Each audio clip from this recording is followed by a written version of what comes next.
What up, y'all? What's up? Second episode of Unsolicited. It's January 13th, 2025. 2025. Yeah. Yeah, and we're going to get real controversial today. Real controversial. Starting with, dun dun dun, abortion. Amendment 3. Passed with 52%. So that literally means we are divided completely in half. What is your view on abortion? Of course, I believe. I really don't think you should take a life. Is how I feel. Well, you know what people are gonna say. Well, you're a man. You don't get to have an opinion about it because you're a man. It's not your body. Okay, well, ladies, I'm a woman, and I'm gonna tell you right now. I used to be pro-choice, right? Because I thought that was actually like programmed into me. I thought that was what you had to do. I thought that was what was right until actually I spoke with my husband, and he unintentionally changed my mind. Wasn't trying to, but he explained it from his side, and so I took that and thought about it because it's like, well, that baby is not only half yours, it's half his, correct? Okay, well, so then let's start with, oh, well, I'm not ready to have a child, blah, blah, blah. Well, if you're ready to go do the dirty in the love shack, you got to be ready for the consequences. So I've said this before, a lot of people don't agree with it.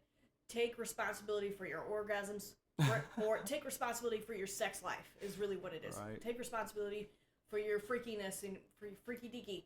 If you want to lay down and you want to do the things, and there's plenty of things that you can do to prevent it. Of course, there's condoms, birth control, all kinds of things that you can do, because it's not like it's going to be a surprise. It's not like we don't know what's going to happen, when two tango. It's obvious. And I don't think people really fully understand what they do through all stages of abortion, because when is it you call it a fetus, which originally is like comes from the Greek word little one. But when women are pregnant, when they're first pregnant and they first find out, usually they'll say, "Oh, guess what? I'm having a baby." Or, I mean, do you really come out and say, "Oh, I'm having a fetus"? It's what we use that terminology just to dehumanize it so that we feel better about murdering humans. Now, I feel like I feel like people who are offended by our position probably had one, it rhymes with Schmishmortion. They probably had one, and so they're offended. But see, I don't really blame the women as much as I do the doctors. I feel like if there was better education on trying to care for a baby, then it might change your mind. Yep. But if you're not ready and responsible enough to take care of a human, then maybe you're not really responsible enough to have a sex life. Speech. Yeah. Speak. That's truth.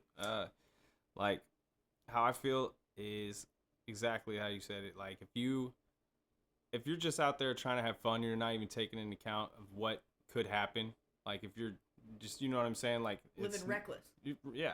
Like, it's okay, cool. Condom doesn't feel good when it's on. So I don't know about y'all, but it might make it last longer. Okay, but it's something that you're gonna definitely. I don't know. I've had like miscarriages, and it made me feel extremely bad. You know what I'm saying? Like, if a miscarriage makes you feel bad, and you know what I'm saying, and it's something that you even maybe really wanted.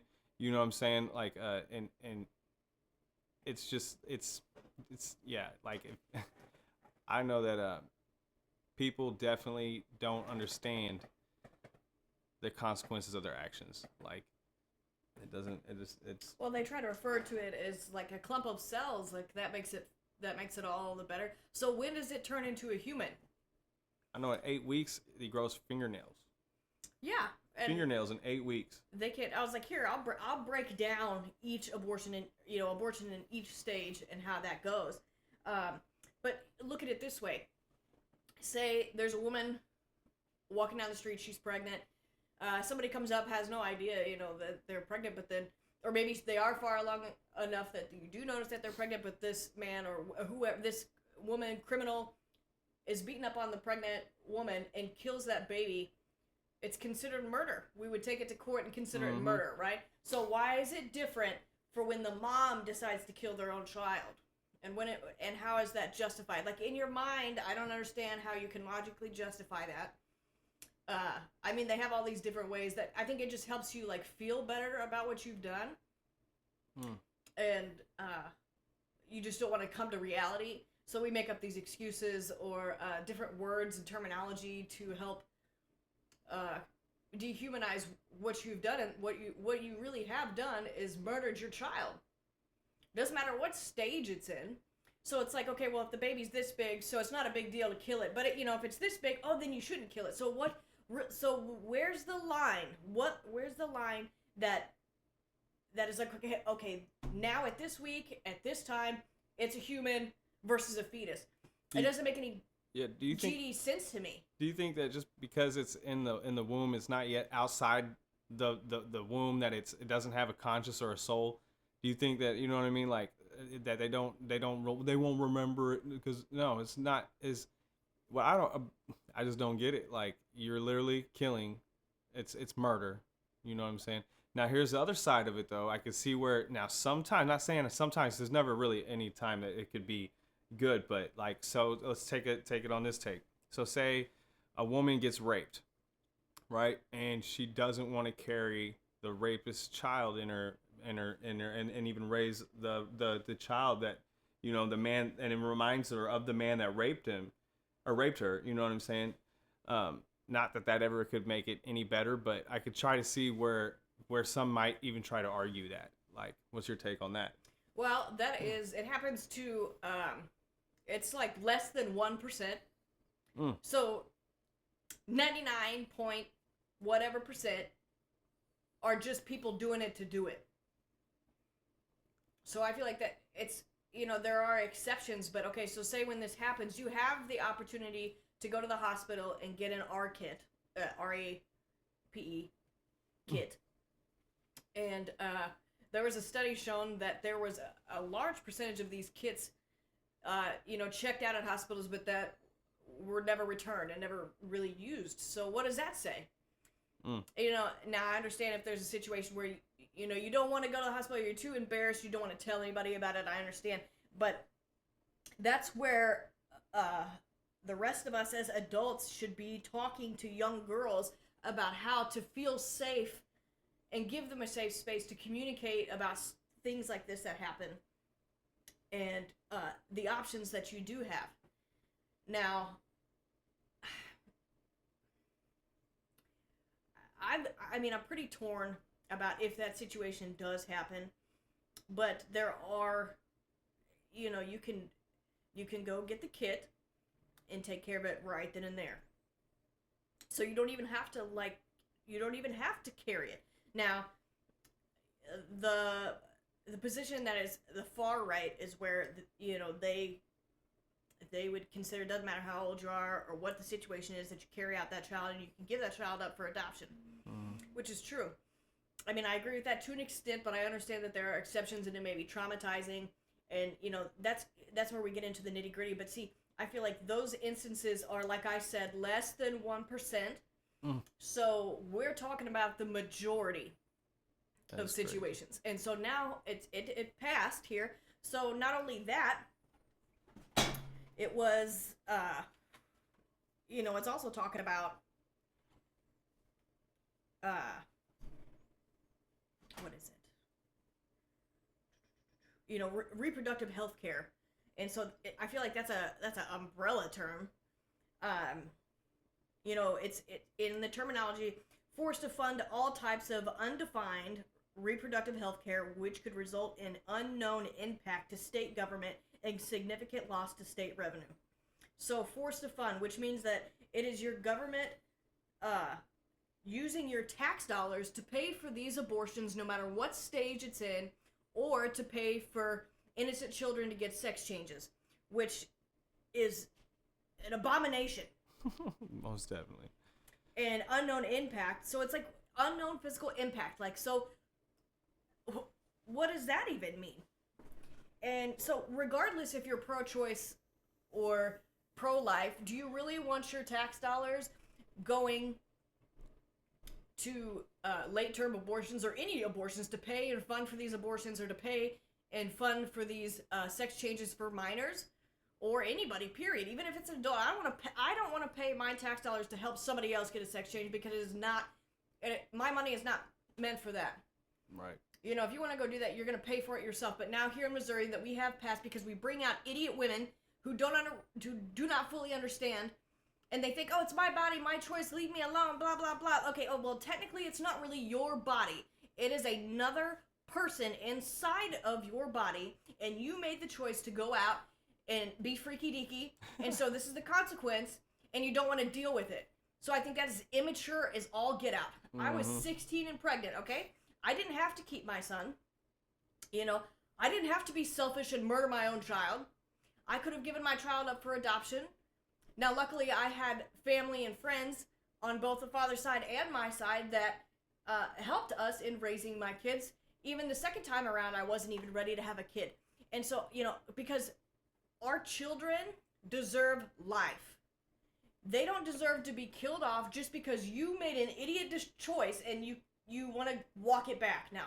So I think that it just shows how immature one is. And we've made it so socially acceptable that it's the whole process of it is just corrupt, completely corrupt. And so, like, for example, if my oldest son, okay, so if his girlfriend, if, you know, God forbid, if she were to get pregnant, y'all wanted to argue with me about messing with parental rights. This bill protects that child or woman from being discriminated. So I could take my son's girlfriend to the doctor to have an abortion, and they don't have to tell her parents about it. I don't have to tell her parents. The doctors don't have to tell their parents, which I think is disgusting. Absolutely disgusting. So it is interfering on parental rights. And as many of you want to disagree with that, go in and read in detail, which, I mean, it's too late now because it's already passed. So we're gonna have to wait for them to bring in another bill to deal with this situation and see, because what happened is that this election, with abortion back on the table, it brought out these women. I don't have very nice things to say about it, because I think it's absolutely ridiculous. If anybody wants to argue against it, I feel like it's absolutely ridiculous. You're fighting for the right to murder your children. Period. Exactly. You can say it however you want. You can change the terminology all you want. It's just to make you feel better about you messing up. And not being able to take responsibility for your infidelity. I know it's not that hard. Like, I'm 31 years old and I've yet to get a woman pregnant. I think one time I might have, but it was a miscarriage. But I really don't know, because that lady, that ex-girlfriend was psycho. So I don't really know what happened with that. But I'm 31 years old and I don't have any kids. Yes, I do want kids, but it's not yet the time.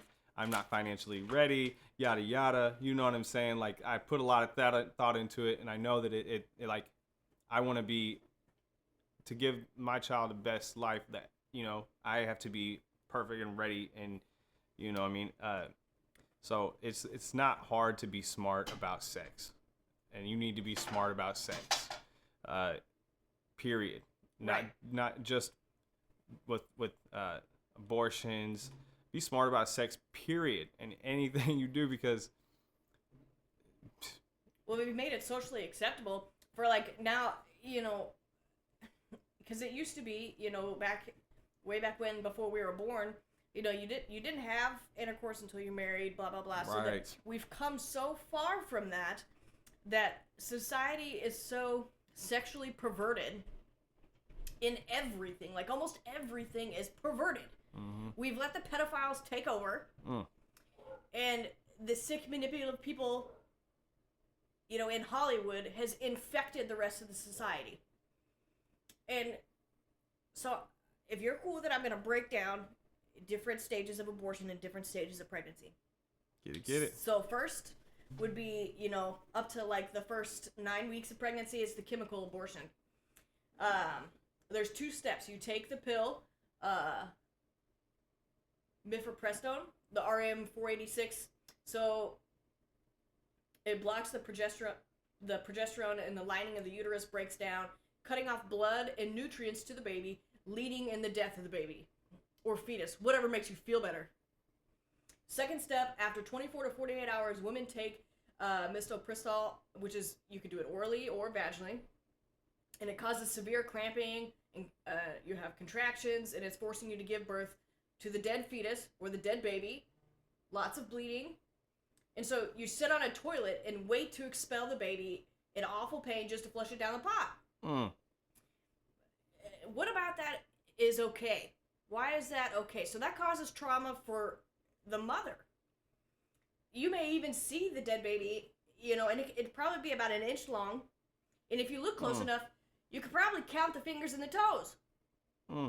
That brings me back to this one time. Well, my ex had a miscarriage, and it's either a blood clot or that was the fetus in the toilet.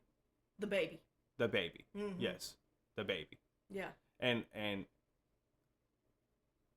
that messed me up so bad. It's traumatizing. Because the flush that baby down the toilet and then think where it went if that was the baby. You know what I'm saying? That really fucked me up. Okay, like really bad. Like it's a human. Is my baby being is my baby being eaten by rats in the sewage? Like I don't know. You know what I mean? That fucked me up really bad. So that right there made me be even smarter with sex. But continue. What else? Well, okay. So for example, they say, well, the women, it's their choice, blah blah blah. Okay, well, you made a choice with somebody else to do the dirty, and so both of you caused this consequence, whether it's good or bad for you. So they should definitely have a say in it. Now, for you to say that they don't, it's just you being a selfish female dog. Super selfish. You can disagree with me on that. I totally understand. I feel very strongly about it, especially now after, really researching and looking into it. But, so, the failure rate of the chemical abortion at 7 weeks can be up to 5%, which is 1 in 20. 8 weeks, 7%, which is 1 in 12. 9 weeks, 10%, 1 in 10.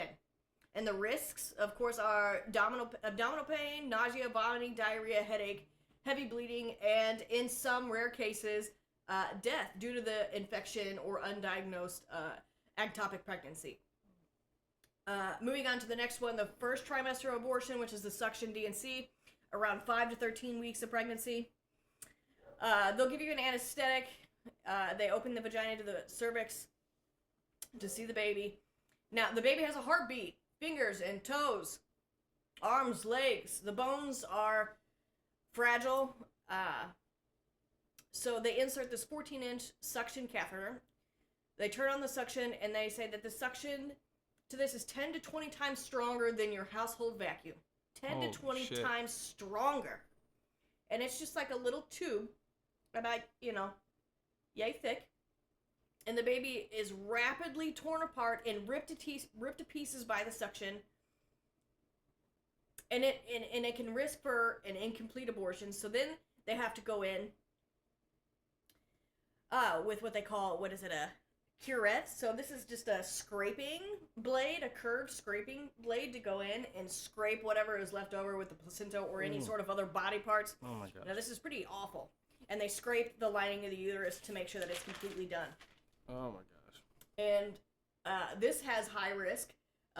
Injury to the uterus or cervix, potentially damage the intestines, bladder, or blood vessels, possibly in rare cases leading to death. And it also causes future pregnancy complications due to the abortion injury and or trauma to the cervix. So not only is it killing this other human, it is also causing complications. It is not healthy for the mom. It can cause serious complications. So this is another reason why I don't think that abortion should be performed, because it's bad all the way around for baby and mother. Especially if you do want to get pregnant in the future and you decide you want to keep this child of yours, you may have some severe complications with that.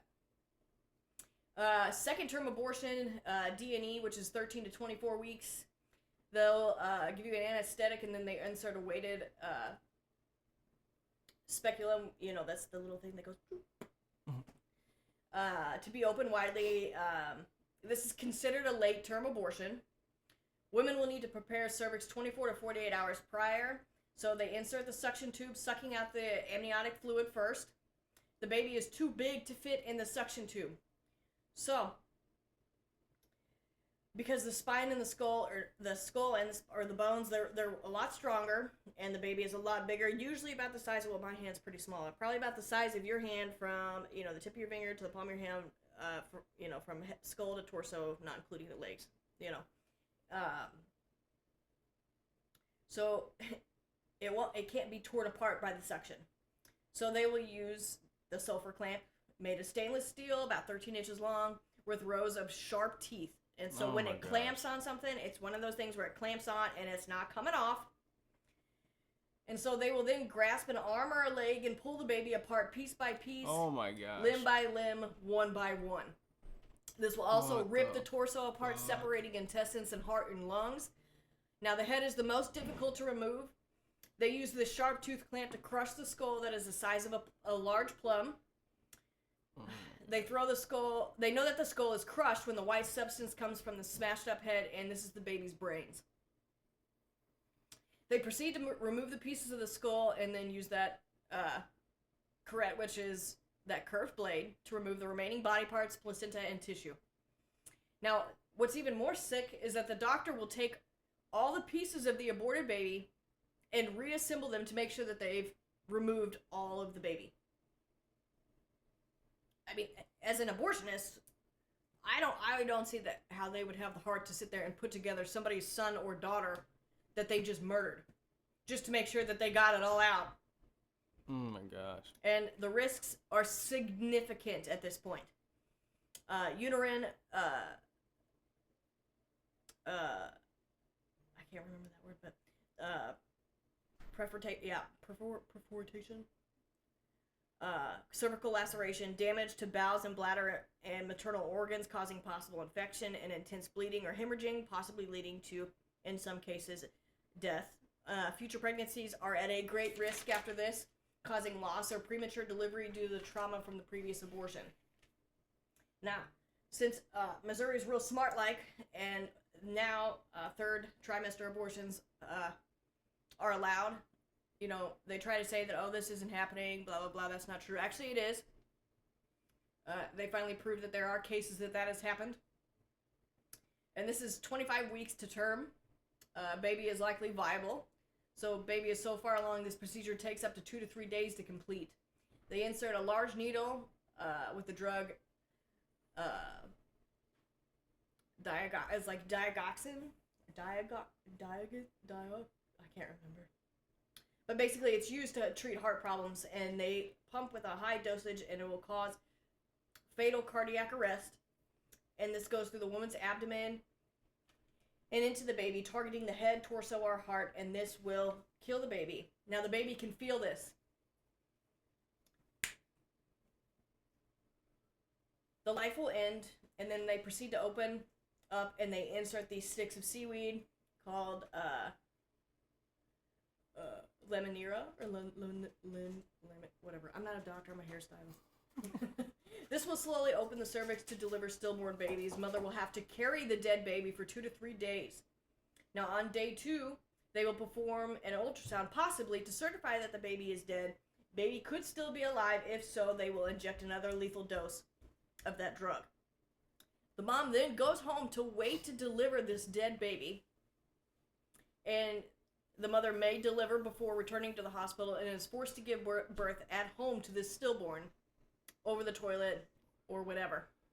After that is finished, the abortionist will come and clean and remove the unflushed baby and clean up. If baby isn't fully delivered, they will refer back to a D&E and pull out whatever is left with the baby with that razor sharp tooth clamps. The risks are extremely, absolutely, horribly high for hemorrhaging and lacerations. This could also lead into maternal death, more likely, and major future pregnancy complications due to the abortion trauma. Premature delivery, you may not be able to carry at all. And depending on how many abortions you've had, you could have damaged your cervix and uterus enough that you cannot get pregnant again. So all of that is like horrific. I posted a video on my Facebook where you can see in detail and have an actual doctor explain, more so than a hairstylist trying to tell you what it is. But, you know, even somebody who's not even in the medical field explain this, I feel like all of those things are horrific. Doesn't matter how soon or late it is. You know, you should realize that killing a baby is wrong at this size as well as this size. It shouldn't matter what size the human is. It's wrong to kill and murder. And I mean, do you understand what they're doing to these babies? They're literally going in there and ripping them limb from limb or sucking them out so hard that their limbs come apart and they have to pull it out. And they have to crush the skull to where the brain is just like smashed into pieces and just, I mean, yes. And usually the baby can, I'm pretty sure baby can feel pain after 12 weeks. So I don't understand why the medical professionals will encourage or say that this is okay. And you can't say that they're denying people who, you know, because of the previous abortion ban, that they're denying care to women. That is a flat out lie. It's an emotional blackmail, and it's BS. Because I feel like that's a whole lawsuit on your hands. If there's somebody bleeding out and the doctor has refused you, I feel like that is a lawsuit right there. Because obviously if mother's health is at risk, then of course you're going to have to do, you know, you got to do what you got to do. But those are very rare cases. And I don't think doctors are just denying it. And if they are, that's malpractice. Absolutely. For sure. And that was an eye-opener for me. It's wow. pretty graphic. It's awful. That it really is serious. awful.